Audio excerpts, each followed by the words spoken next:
কি শুরু হয়েছে বলুন তো দেশে? কি চলছে এই মুহূর্তে দেশে? মানুষের মনে আমার মনে হয় যে ভয়টা জোরে জোরে একবারে পুশ করে ঢোকানো হয়েছিল, সেই ভয়টা এতটা পরিমাণে ঢোকানো হয়েছিল যে সেই ভয়ের বাঁধন বা পেঁচ কেটে গিয়েছে এবং মানুষ এখন রাস্তায় নামতে একেবারে শিখে গিয়েছে ককরোচ জনতা পার্টিকে দেখে। দিল্লির সেই আন্দোলন, সেই যে আন্দোলনের ভয়াবহতা, আন্দোলনের চাপ, সেই আন্দোলনের চাপের জন্য কি হলো? ভারতবর্ষের এনডিএ সরকার, যারা একসময় বলতেন যে তাদের নাকি সরকারে কখনো রেজিগনেশন হয় না, সেই এনডিএ সরকারকেই বাধ্য করেছিল তাদের এডুকেশন মিনিস্টারকে পদত্যাগ দেওয়াতে। আর গতকাল রাত্রির থেকে মধ্যপ্রদেশের ভোপাল থেকে এমন চিত্র ভেসে আসছে যে চিত্রটা কার্যত কলকাতা হোক কিংবা দিল্লির যন্তর মন্তর তার থেকেও ভয়াবহ, কারণ সেখানে কৃষক সমাজ রাস্তায় নেমেছে। আপনাদেরকে যে দৃশ্য আমি প্রথমেই দেখালাম, এটা মধ্যপ্রদেশের ভোপালের। কি হচ্ছে সেখানে বিস্তারিত আমি আপনাদেরকে দেখাবো আজকের এই এপিসোডে। পাশাপাশি আমি আপনাদের এই এপিসোডে পশ্চিমবঙ্গেও নিয়ে আসবো এবং পশ্চিমবঙ্গে একটি দৃশ্য দেখাবো যেখানে মাননীয় মুখ্যমন্ত্রী শুভেন্দু অধিকারী কিছুদিন আগে বিধানসভায় দাঁড়িয়ে বলেছিলেন যে এই রাজ্যে ছাত্র আন্দোলনের নামে যারা গুন্ডামি করেছেন তাদের 3 প্রজন্ম মনে রাখবে, এমন তিনি শাস্তি দেবেন। কিন্তু আদালতের নির্দেশ এবং ককরোচ জনতা পার্টির যে চাপ, সেই চাপের কাছে নতি স্বীকার করতে হলো কেন্দ্রীয় সরকার এবং শুভেন্দু অধিকারীর সরকারকে। দেখাবো আমি সেই ভিডিও আপনাদেরকে। এছাড়াও আমি আপনাদের এই এপিসোডে নিয়ে যাব সংসদে, কারণ লোকসভার অধিবেশন এখন চলছে এবং বিশেষ করে যুব সমাজের যারা এমপি রয়েছে তারা যুব সমাজের জন্য কি কাজ করছে সেটা তো দেখতেই হবে। আর অভিষেক বন্দ্যোপাধ্যায় যে কাজটি গতকাল করেছেন লোকসভায় দাঁড়িয়ে, যে বক্তব্যটি গতকাল রেখেছেন লোকসভায় দাঁড়িয়ে, ইনস্টাগ্রাম থেকে শুরু করে সোশ্যাল মিডিয়ায় ব্যাপক হারে যুব সমাজের কাছে পছন্দের বিষয় হয়ে দাঁড়িয়েছে। দেখাবো অভিষেক বন্দ্যোপাধ্যায়ের সেই আগুনে বক্তব্য এবং ঠিক তার বিপরীতেই যখন অভিষেক বন্দ্যোপাধ্যায় সেই বক্তব্য যুব সমাজের জন্য রাখছে, তখনই যুব সমাজের আরেক সাংসদ সায়নী ঘোষ তিনি কি কাজ করলেন যেটার জন্য যুব সমাজ আজকে তাকে সোশ্যাল মিডিয়াতে তিরস্কার করছেন। এছাড়াও এই এপিসোডেই আমি আপনাদের জন্য আজকে দেখাবো যে আয়ুষ্মান ভারত, সেই আয়ুষ্মান ভারত নিয়ে তৃণমূল কংগ্রেসের জমানায় আপনাদের নিশ্চয়ই মনে থাকবে তখনকার প্রাক্তন মুখ্যমন্ত্রী মমতা বন্দ্যোপাধ্যায় বলতেন যে আয়ুষ্মান ভারতের কার্ডটি কিন্তু সবার জন্য নয়, এটা একটা ভারতীয় জনতা পার্টির শুধুমাত্র প্রচার। আর এইটাই যেন দেখা গেল গতকাল, কারণ মাননীয় মুখ্যমন্ত্রী শুভেন্দু অধিকারী তিনি আয়ুষ্মান ভারত নিয়ে যে বক্তব্যটি রেখেছেন, সেই বক্তব্যটি শোনার পরে পুরনো দিনের মমতা বন্দ্যোপাধ্যায়ের কথা তো আজকে সকলেরই মনে পড়ছে এবং এটাও আজকে প্রশ্ন উঠছে যে তাহলে স্বাস্থ্যসাথী তো ভালো ছিল। এছাড়াও আমি আপনাদেরকে নিয়ে যাব তারকেশ্বরে। আপনারা সকলেই জানেন এখন শ্রাবণ মাস চলছে, আর এই শ্রাবণ মাসে তারকেশ্বর থেকে কি ধরনের ভিডিও সেখানকার ভক্তরা করে করে পাঠাচ্ছে, যেটার জন্য আজকে পশ্চিমবঙ্গের রাজ্য সরকারের মুখ পুড়তে পারে, সেটাও আমি আপনাদেরকে এই ভিডিওতে দেখাবো। সমস্ত কিছু থাকবে এই এপিসোডে। চ্যানেলটিকে সাবস্ক্রাইব করে নিতে হবে এবং এই কিউআর কোডটি স্ক্যান করে আমার হোয়াটসঅ্যাপ চ্যানেলে যুক্ত হয়ে যান, যাতে যে কোনো ভিডিওর নোটিফিকেশন আপনাদের কাছে সঙ্গে সঙ্গে পৌঁছে যায়। তো আসুন শুরু করা যাক আজকের এপিসোড। কিন্তু এপিসোড শুরু করার আগে আপনাদেরকে বলে রাখি, কালকে যে প্রতিবেদনটি আমি তৈরি করেছিলাম যেখানে ছোট্ট করে লেখা হয়েছিল যে এইবারে কি দীপ চ্যাটার্জিও যেতে চলেছে বিজেপিতে, আপনারা এই ভিডিও দেখেছেন, পছন্দ করেছেন এবং অনেকেই আমাকে বারণ করেছেন যে না আপনি এই কাজটি করবেন না। আমাকে মেসেজ করেছেন, অনেকে ফোন করছেন, আবার কমেন্ট সেকশনেও অনেকে জানিয়েছেন। কিন্তু আমি আপনাদেরকে বলে রাখি যে দীপ চ্যাটার্জি আপনাদের মধ্যে থেকে উঠে এসেছে, আপনাদের জন্য উঠে এসেছে। আর এই যে পিছনে দেখতে পাচ্ছেন আমার সিলভার বাটনটি, এটা কোনো রকম কোনো পলিটিক্যাল পার্টিকে তেল মারার জন্য বা তাদের কাছে আমার মাথাকে নত করে দেওয়ার জন্য পাইনি, আপনাদের সম্মানের জন্য পেয়েছি, আপনাদের ভালোবাসার জন্য পেয়েছি। তাই দীপ চ্যাটার্জি যেভাবে ভিডিও তৈরি করে এসেছে, কোনো রকম আইনকে বুড়ো আঙুল না দেখিয়ে, কাউকে ব্যক্তিগতভাবে পার্সোনাল নোংরা ভাষায় অ্যাটাক না করে, যেটাই সত্য খবর উঠে আসবে সেটাই আমি এখানে তুলে ধরবো আপনাদের কাছে। কোনো পলিটিক্যাল পার্টির কাছে মাথা নত করা বেঙ্গল পালস উইথ দীপ অন্তত কখনো করবে না, এটা আপনারা নিশ্চিন্তে থাকুন। তো চলুন দেখা যাক আজকের ভিডিও। এবং আজকের ভিডিওতে আমি আপনাদেরকে প্রথমেই মধ্যপ্রদেশের ভিডিও দেখাবো, সেখানে কি ধরনের পরিস্থিতি তৈরি হয়েছে। মধ্যপ্রদেশে গত দুদিন ধরে যে অবস্থা, সেই অবস্থাটা তো মনে হচ্ছে যন্তর মন্তরকেও পিছনে ফেলে দিয়েছে।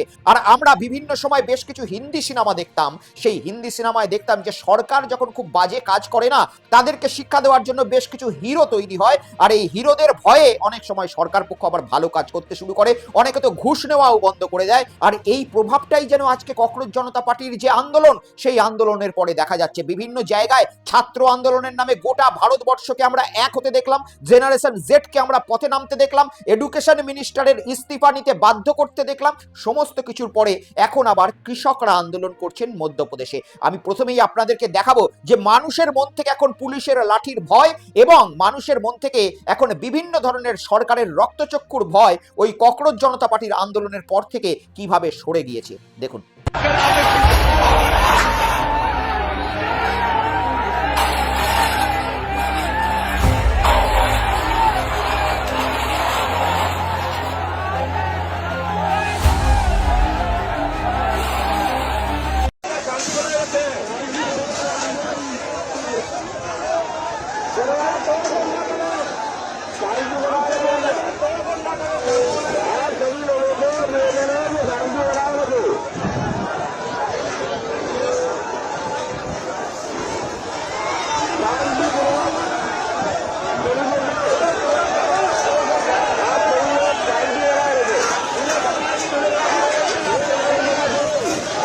মধ্যপ্রদেশের ভোপালের আন্দোলনের যে ছবি আমরা দেখলাম, সেখানে ওই পুলিশি বাধার মুখ, যেটা আমরা বারবার দেখে এসেছি। এর আগেও কৃষক আন্দোলন হয়েছে, আবার কখনো দিল্লিতে ওই অ্যাথলিটদের আন্দোলন আমরা দেখেছি, শাহিনবাগের আন্দোলন আমরা দেখেছি, কিন্তু বারবার পুলিশি প্রভাব কিন্তু ব্যাপক হারে ভারী হয়েছিল এই যারা আন্দোলন করেছে তাদের প্রতি। কিন্তু এই ককরোচ জনতা পার্টি কার্যত ওই যে একটা ভয়ের প্যাঁচ, ওই ভয়ের প্যাঁচটিকে মনে হয় কাটাতে সাহায্য করে দিয়েছে। এবং দেখছেন পুলিশি ব্যারিকেডকে কিভাবে ছেলে খেলার মতো উড়িয়ে দিচ্ছে আজকে ভারতবর্ষের মানুষ বা কৃষি সমাজ। কৃষকদের দাবিটাই বা কি? কৃষকদের দাবি অত্যন্ত নৈতিক। সেখানে এমএসপি নিয়ে তাদের দাবি চলছে, সেখানে মুগ ডাল যাতে সরকার সঠিকভাবে কেনে সেই নিয়ে দাবি চলছে, সেখানে সার যাতে ঠিক মতো দেওয়া হয় সেই নিয়ে কৃষকদের দাবি চলছে, এবং যে টোকেন সিস্টেম রয়েছে মধ্যপ্রদেশে সেই টোকেন সিস্টেমেও যেন স্বচ্ছতা আসে, এই সমস্ত বিষয় নিয়েই দাবি চলছে। আর সেই দাবি বা আন্দোলন রূপ কি ভয়াবহ পরিস্থিতি এখন তৈরি করেছে মধ্যপ্রদেশের ভোপালে, আপনারা তো ইতিমধ্যেই দেখতে পাচ্ছেন। শুধু তাই নয়, এটা তো আপনারা দিনের বেলার চিত্র দেখলেন। সারা রাত,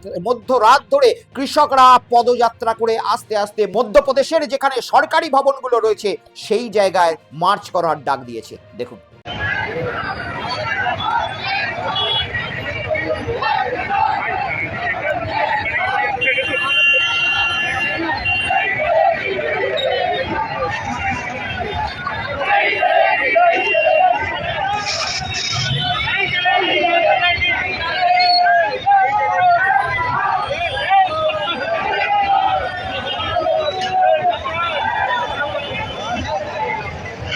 बहुत महंगा हो गया।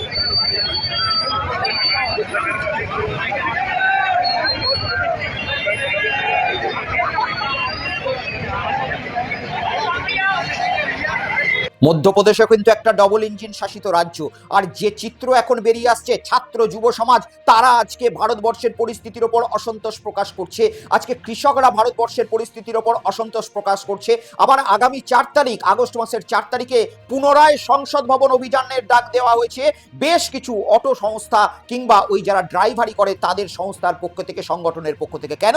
তার কারণ E20 পেট্রোলের নামে যেভাবে কিছু বিজনেসম্যানদের ব্যবসা বাড়ানোর জন্য ভারতবর্ষের যে সমস্ত গাড়িগুলো রয়েছে জোরপূর্বক বলপূর্বক E20 পেট্রোল নীতিন গাডকারি বাধ্য করেছিলেন আজকে আমাদের গাড়িতে ভরার জন্য। তার জন্যই এখন অনেকে যন্তর মন্তরে আবার 4 তারিখ থেকে বসবে এবং সংসদ ভবন অভিযানের ডাক তারা দিচ্ছে। তাহলে চারিদিকেই আজকে মানুষের মনে অসন্তোষ এবং কেন্দ্রীয় সরকারের প্রতি বা ডবল ইঞ্জিন সরকারের প্রতি যে ক্ষোভ তাদের একটা দিনের পর দিন জন্মেছে, সেই ক্ষোভেরই বাঁধনটা ভেঙে দিয়ে গেল কি ককরোচ জনতা পার্টি? কারণ আমরা দেখেছি যে এই ক্ষোভ জন্মালো দিনের পর দিন ভয় দেখিয়ে বলপূর্বক। এই ক্ষোভকে কিন্তু এই যে ভারতবর্ষের সরকার রয়েছে বা বিভিন্ন জায়গায় ডবল ইঞ্জিন সরকার রয়েছে তারা কিন্তু বাঁধন দিতে পেরেছিল।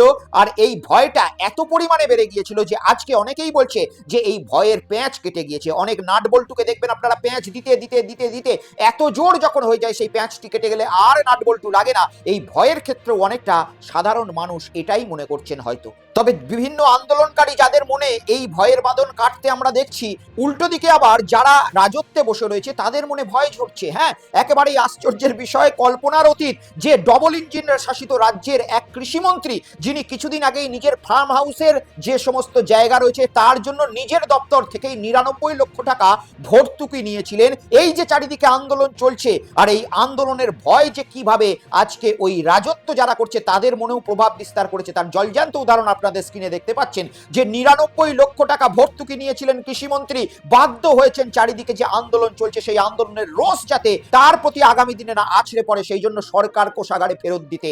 এটা উলাট পুরাণ। এরকম কথা আপনারা কল্পনায় কখনো ভাবতে পারেন যে কোনো সরকারি ভর্তুকি কোনো মন্ত্রী বা কোনো মিনিস্টার বা কোনো বিধায়ক, কোনো এমএলএ, কোনো রাজনীতিবিদ নিয়েছে, সেটা আবার তারা নিজের ট্যাক্সের পয়সা খরচ করে সরকারের কোষাগারে ফেরত দিচ্ছে? ভাবুন যে এই জায়গায় আজকে ককরোচ জনতা পার্টির যে আন্দোলনের ভয়, সেই ভয়টা কোন জায়গায় এই সমস্ত যারা রাজত্ব করছিল এতদিন মানুষের উপর জোর জবরদস্তি করে তাদের মনে ঢুকাতে ব্যর্থ করেছে। অন্যদিকে ককরোচ জনতা পার্টির বা ককরোচদের এই ভয় শুধুমাত্র এই কৃষিমন্ত্রী পর্যন্তই সীমিত থাকেনি। আমরা দেখলাম যে এই ভয়ের আভাস পুনরায় যাতে আন্দোলন ভারতবর্ষে না তৈরি হয়, সেই যে একটা মনের মধ্যে প্যালপিটেশন, এই প্যালপিটেশন থেকে কিন্তু আমরা দেখলাম আসাম থেকে শুরু করে বিহার থেকে শুরু করে পশ্চিমবঙ্গে যাদের উপরে ছাত্র আন্দোলনের নামে গুন্ডামি করার ধারা দিয়ে গ্রেপ্তার করা হয়েছিল তাদের সকলকেই কিন্তু বিভিন্ন রাজ্যের ডবল ইঞ্জিন শাসিত সরকার ইতিমধ্যেই মুক্ত করতে বাধ্য হয়েছে। কিছুদিন আগেই ককরোচ জনতা পার্টি এবং ভারত ভারতবর্ষের কেন্দ্রীয় সরকারের মধ্যে একটা ডিল হয়েছিল যে আমরা আন্দোলন তুলে দেব, কিন্তু ধর্মেন্দ্র প্রধানের ইস্তিফা লাগবে, এবং তার সাথে সাথে যে সকল ছাত্রছাত্রীরা স্টুডেন্ট প্রোটেস্টে অংশগ্রহণ নিয়েছিল বা যে সকল মানুষেরা স্টুডেন্ট প্রোটেস্টে অংশগ্রহণ করেছিল তাদের ওপরে কিন্তু কোনো রকম আইনানুগ ব্যবস্থা নেওয়া যাবে না, তাদের গ্রেপ্তার করলেও ছাড়তে হবে, এফআইআর করা যাবে না। এই যে কথাটা ককরোচ জনতা পার্টির সঙ্গে কেন্দ্রীয় সরকারের হয়েছিল, এটা হওয়ার পরেও কিন্তু বিহারের প্রশাসন, পশ্চিমবঙ্গের প্রশাসন এবং আসামের প্রশাসন বহু মানুষকে গ্রেপ্তার পর্যন্ত করে দিয়েছিল। এমনকি আমাদের পশ্চিমবঙ্গের মাননীয় মুখ্যমন্ত্রী শুভেন্দু অধিকারী সাহেব, তিনি তো বিধানসভায় দাঁড়িয়ে এক বিভৎস ধরনের বক্তব্য দিয়েছিলেন, যেখানে এই আন্দোলনে যারা যুক্ত ছিলেন তাদেরকে গুন্ডা দমন আইনে শাস্তি দেওয়া হবে এবং তাদের 3 পুরুষ মনে রাখবে, এমনটাও তিনি ঘোষণা করেছিলেন। দেখুন, Afroz of Rajabagan, Nahid of Khidirpur, Tanvir and Nizam of Iqbalpur, Rahul Jamal of Watgunge, এই 5টা গুন্ডার নাম আমি এখানে ঘোষণা করলাম। গুন্ডা দমন আইনে এমন ব্যবস্থা নেব যাতে একদিন নয়, এই গুন্ডাদের 3 পুরুষ মনে রাখে। শুনলেন এবং শুনতেও অত্যন্ত ইন্টারেস্টিং লেগেছিল, একেবারে ফিল্মি কায়দায় আমাদের মাননীয় মুখ্যমন্ত্রী এই বক্তব্যটি রেখেছিলেন। কিন্তু ওই যে ককরোচ জনতা পার্টির তারপরেই প্রেস কনফারেন্স, এবং প্রেস কনফারেন্স করে ককরোচ জনতা পার্টির পক্ষ থেকে পরিষ্কার অর্থে জানিয়ে দেওয়া হয়েছিল যে আমাদের এই কথাগুলো যদি না মানা হয়, যদি কোনো স্টুডেন্ট প্রোটেস্টে থাকা ব্যক্তিদের উপরে আইনানুগ ব্যবস্থা নেওয়া হয়, তাহলে কিন্তু ককরোচ জনতা পার্টি বসে থাকবে না। গোটা ভারতবর্ষ থেকে তারা উকিলের সহায়তা নিয়ে আগামী দিনে সুপ্রিম কোর্টে মামলা করবে। শুধু তাই নয়, আবার তাদের পুনরায় আন্দোলনে বসতে হবে, এমনটাই হুঁশিয়ারি তারা দিয়েছিলেন। তারপরেই কেন্দ্রীয় সরকার নড়ে চড়ে বসে, রীতিমতো বিহার প্রশাসন এবং আসাম প্রশাসন সকলকেই মুক্ত করতে বাধ্য হয়। পরবর্তীকালে পশ্চিমবঙ্গ ঠিক একদিন পরেই, 24 ঘন্টা পরে, আমাদের রাজ্যে যারা ছিলেন, যে সকল 16 জনকে গ্রেপ্তার করা হয়েছিল স্টুডেন্ট আন্দোলনে যাওয়ার জন্য, এবং মাননীয় মুখ্যমন্ত্রী যাদেরকে বলেছিলেন যে তাদের 3 পুরুষ মনে রাখবেন, তারা কিন্তু মাত্র 3 দিনের মধ্যেই আদালতের নির্দেশ মতো জামিনে মুক্ত হয়ে গেলেন। দেখুন,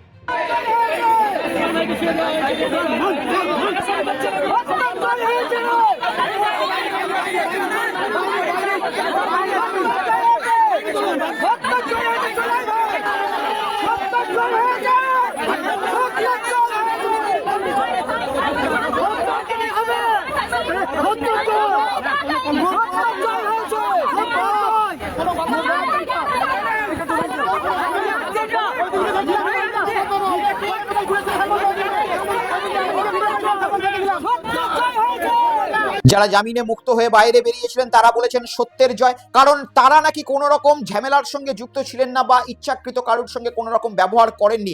এমনটা কিন্তু ক্যামেরা অ্যাঙ্গেলেও দেখা যায়নি। যাদেরকে গ্রেপ্তার করা হয়েছিল তারা ইচ্ছাকৃতভাবে কোনো সাংবাদিককে জোর জবরদস্তি পেটাচ্ছে, এই রকম কোনো রকম ছবি বা প্ররোচনামূলক বা ভিডিও সেটা কিন্তু আমাদের সামনে আসেনি। কিন্তু এই যাদেরকে গ্রেপ্তার করে নেওয়া হয়েছিল তাদের ভালো ভিডিও কিন্তু আমাদের সামনে এসেছিল।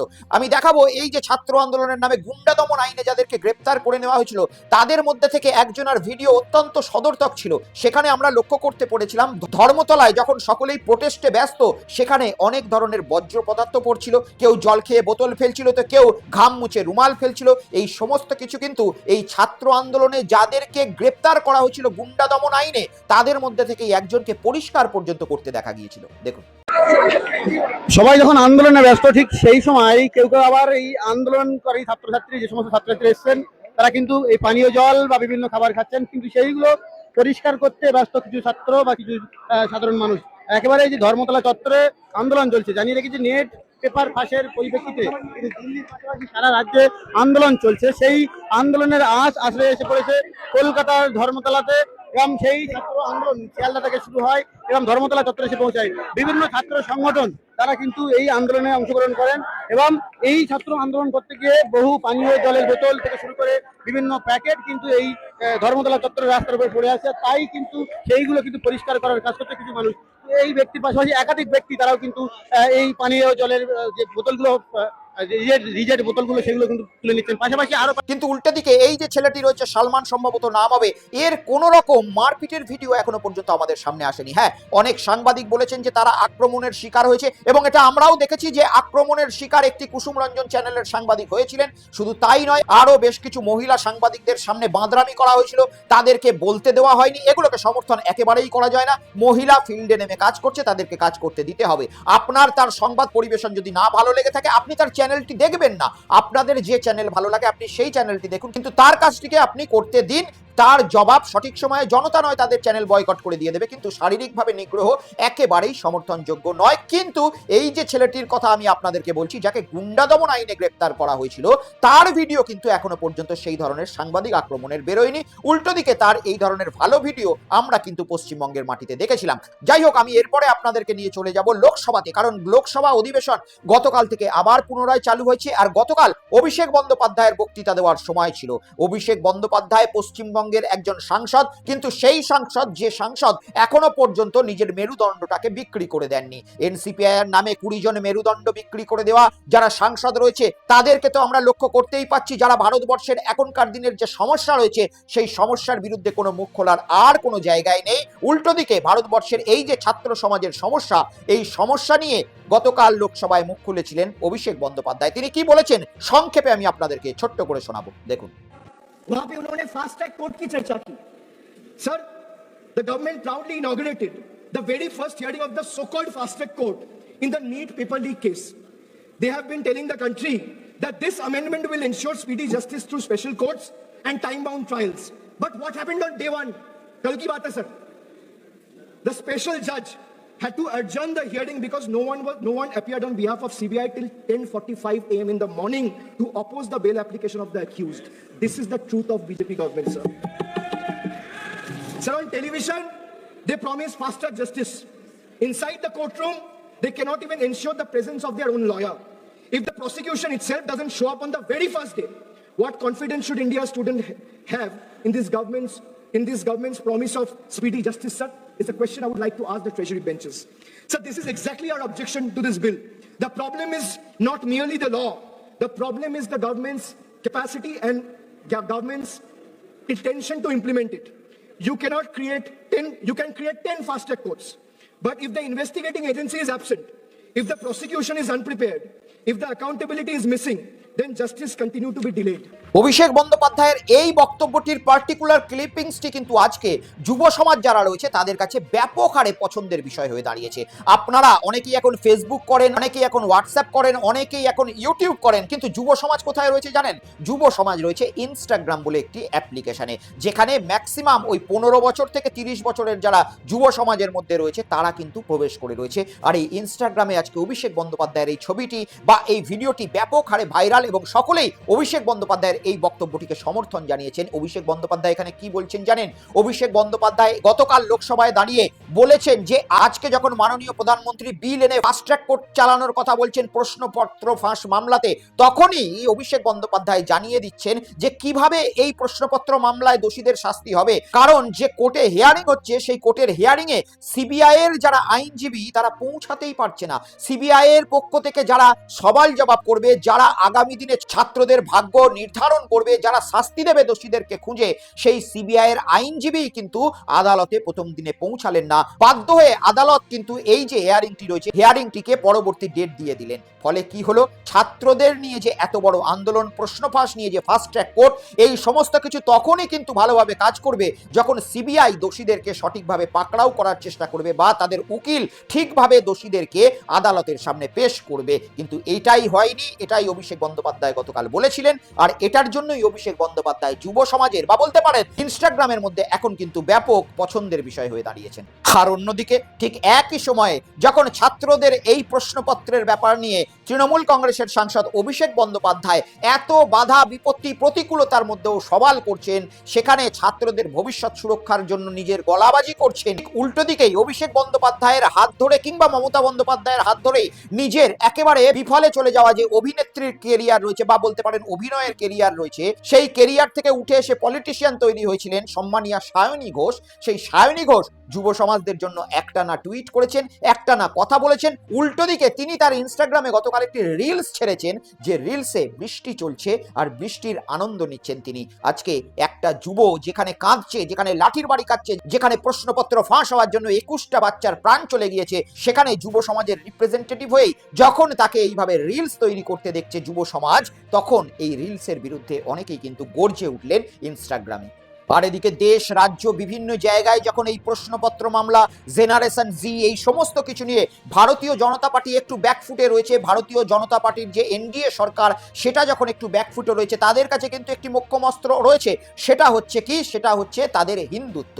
ভারতীয় জনতা পার্টি যখনই কিন্তু বিপদে পড়েছে তখনই হিন্দুত্বের ভরসার কথা বলেছে এবং হিন্দুদের ভোটকে কুক্ষিগত করার জন্য হিন্দুত্বকে সামনে এনে প্রচার করার চেষ্টা করেছে। কিন্তু তারকেশ্বর, যেটা পশ্চিমবঙ্গের নতুন সরকার আসার পরে একটু নতুনভাবে হাইলাইট করার চেষ্টা করেছিল, হেলিকপ্টার থেকে পুষ্পবৃষ্টি হবে এমনটাই রাজ্যের মাননীয় মুখ্যমন্ত্রী ঘোষণা করেছিলেন এবং প্রায় 15 কোটি টাকা মতো বাজেট স্যাংশন পর্যন্ত করে দিয়েছিলেন। যারা পুণ্যার্থী রয়েছে তাদের মাথায় তারকেশ্বরের বিধায়ক কখনো হেলিকপ্টার নিয়ে পুষ্পবৃষ্টিও করেছেন। কিন্তু সেই তারকেশ্বর থেকেই এমন ছবি ভক্তগণদের ভেসে উঠল, তারা যে বক্তব্য গতকাল দিল সেটা দেখে এটাও বোঝা যাচ্ছে যে ভারতীয় জনতা পার্টি কি আস্তে আস্তে যে হিন্দুত্বের ঢাল রয়েছে সেই হিন্দুত্বের ঢালটাও কি রক্ষা করতে পারছে না। কারণ সেখানকার মানুষ ভিডিও করে জানালো যে তারকেশ্বরে এখন নাকি টাকার খেলা চলছে, তারকেশ্বরে প্রবেশ করতে গেলে নাকি 200 টাকা দিয়ে টিকিট কাটতে হচ্ছে এবং সেখানকার যারা মহিলা পুণ্যার্থী রয়েছে তারা তো আরো বিষোদ্গার করলেন, আরো বিস্ফোরক ভিডিও করলেন। আমি কোনো কিছু না বলে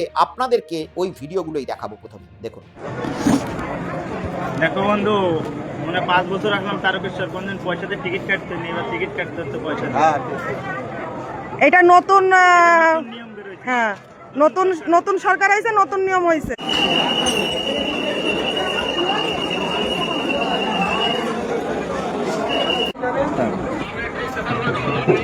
আমি নিজে তারকেশ্বর এখনো পর্যন্ত যাইনি বা আমার কোনো পরিচিত জন এখনো পর্যন্ত যায়নি, তাই আমি বলতে পারবো না যে সত্যিকারের ঘটনাটা ওখানে কি রয়েছে। কিন্তু এই ভিডিও সামনে উঠে আসছে। পশ্চিমবঙ্গের প্রশাসনকে ইমিডিয়েট নজর দেওয়ার দরকার। যদি তারকেশ্বরের মন্দিরে ঢুকতে গেলে 200 টাকা করে টিকিট কাটতে হয়, এ তো মারাত্মক বিষয়। আজকে তারকেশ্বরে প্রায় লক্ষ লক্ষ মানুষ যায় আমাদের বাবার মাথায় জল ঢালতে বা শিবের মাথায় জল ঢালতে, আর তাদের কাছ থেকে যদি মন্দিরে প্রবেশের জন্য 200 টাকা করে নেওয়া হয়, তাহলে কত কোটি টাকা আজকে সরকারের রেভিনিউ হচ্ছে শুধুমাত্র হিন্দুদের পুণ্যার্থীদের কাছ থেকে। আজকে আপনারাই হিসাব করে দেখুন। আর তার জন্যই কি ওই তারকেশ্বরে হেলিকপ্টারে করে 15 কোটি টাকা বাজেট স্যাংশন করা, অর্থাৎ দেখানো হবে যে বাজেট স্যাংশন করে পুণ্যার্থীদের মাথায় পুষ্পবৃষ্টি করা হচ্ছে, যার মূল্য হচ্ছে 15 কোটি টাকা।